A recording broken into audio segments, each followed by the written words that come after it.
Mark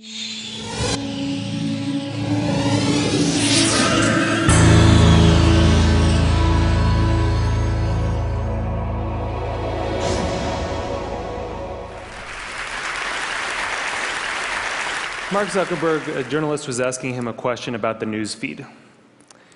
And the journalist was asking him, why is this so important? And Zuckerberg said, a squirrel dying in your front yard may be more relevant to your interests right now than people dying in Africa. And I want to talk about what a web based on that idea of relevance might look like. So when I was growing up in a really rural area in Maine, the internet meant something very different to me. It meant a connection to the world. It meant something that would connect us all together. And I was sure that it was going to be great for democracy and for our society. But there's this kind of shift in how information is flowing online. And it's invisible. And if we don't pay attention to it, it could be a real problem. So I first noticed this in a place I spend a lot of time, my Facebook page. I'm progressive politically, big surprise, but I've always gone out of my way to meet conservatives. I like hearing what they're thinking about. I like seeing what they link to. I like learning a thing or two. And so I was kind of surprised when I noticed one day that the conservatives had disappeared from my Facebook feed. And what it turned out was going on was that Facebook was looking at which links I clicked on. And it was noticing that actually I was clicking more on my liberal friends' links than on my conservative friends' links. And without consulting me about it, it had edited them out. They disappeared. So Facebook isn't the only place that's doing this kind of invisible algorithmic editing of the web. Google's doing it too. If I search for something and you search for something, even right now at the very same time, we may get very different search results. Even if you're logged out, one engineer told me, there are 57 signals that Google looks at. Everything from what kind of computer you're on, to what kind of browser you're using, to where you're located, that it uses to personally tailor your query results. Think about it for a second. There is no standard Google anymore. And the funny thing about this is that it's hard to see. You can't see how different your search results are from anyone else's. But a couple of weeks ago, I asked a bunch of friends to Google Egypt and to send me screenshots of what they got. So here's my friend Scott's screenshot, and here's my friend Daniel's screenshot. When you put them side by side, you don't even have to read the links to see how different these two pages are. But when you do read the links, it's really quite remarkable. Daniel didn't get anything about the protests in Egypt at all in his first page of Google results. Scott's results were full of them. And this was the big story of the day at that time. That's how different these results are becoming. So it's not just Google and Facebook either. This is something that's sweeping the web. There are a whole host of companies that are doing this kind of personalization. Yahoo News, the biggest news site on the internet, is now personalized. Different people get different things. Huffington Post, the Washington Post, New York Times, all flirting with personalization in various ways. And where this moves us very quickly toward a world in which the internet is showing us what it thinks we want to see, but not necessarily what we need to see. As Eric Schmidt said, it'll be very hard for people to watch or consume something that has not, in some sense, been tailored for them. So I do think this is a problem. And I think if you take all of these filters together, if you take all of these algorithms, you get what I call a filter bubble. And your filter bubble is kind of your own personal, unique universe of information that you live in online. And what's in your filter bubble depends on who you are, and it depends on what you do. But the thing is that you don't decide what gets in. And more importantly, you don't actually see what gets edited out. So one of the problems with the filter bubble was discovered by some researchers at Netflix. And they were looking at the Netflix queues, and they noticed something kind of funny that a lot of us probably have noticed, which is there are some movies that just sort of zip right up and out to our houses. They enter the queue, they just zip right out. So Iron Man zips right out, right? and waiting for Superman can wait for a really long time. What they discovered was that in our Netflix queues, there's kind of this epic struggle going on between our future aspirational selves and our more impulsive present selves. You know, we all want to be someone who has watched Rashomon. But right now, we want to watch Ace Ventura for the 4th time. So the best editing gives us a bit of both. It gives us a little bit of Justin Bieber and a little bit of Afghanistan. It gives us some information vegetables. It gives us some information dessert.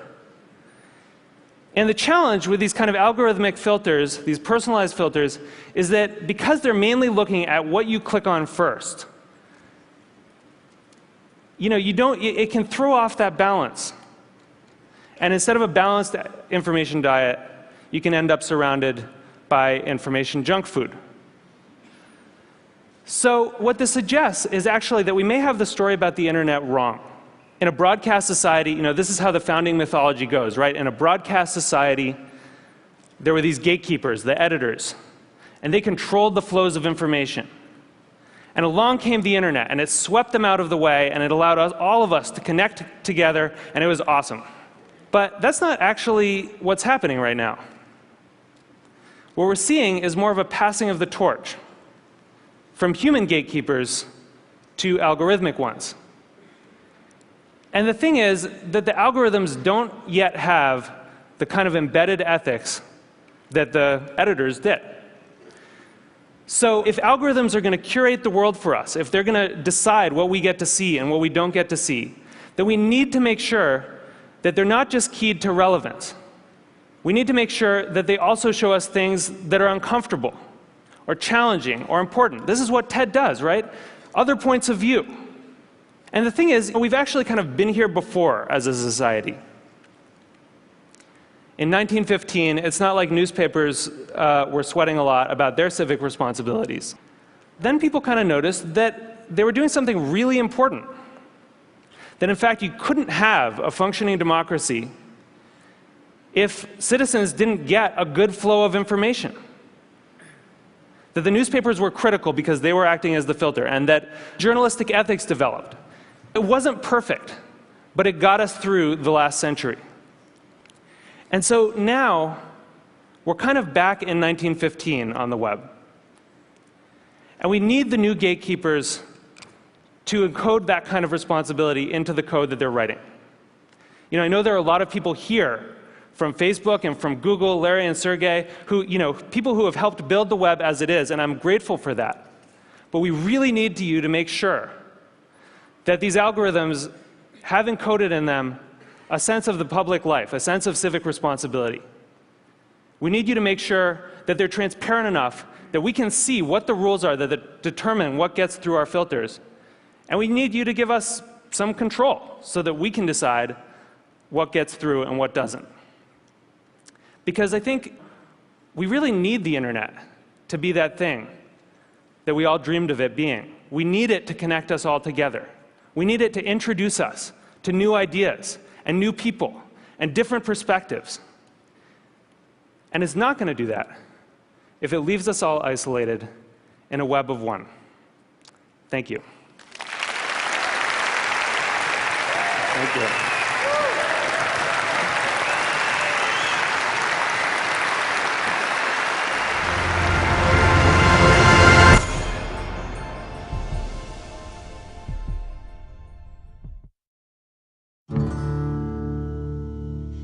When I was 16, I found this motorcycle.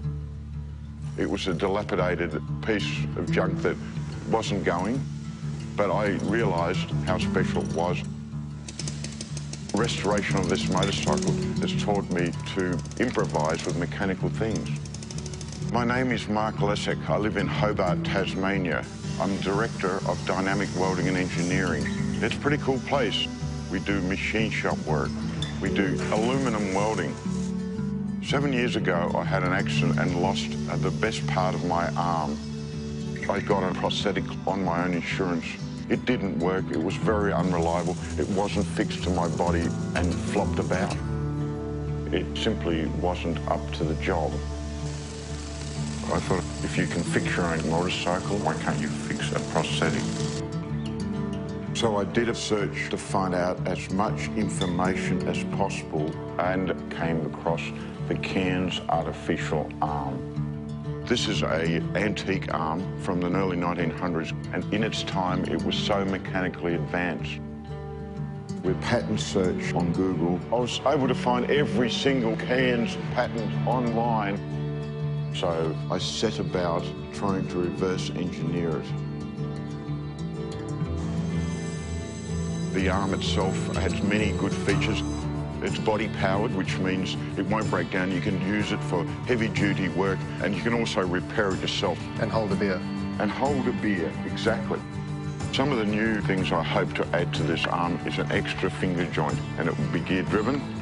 Will also be lighter with space-age materials such as magnesium and carbon fibre. That is so cool.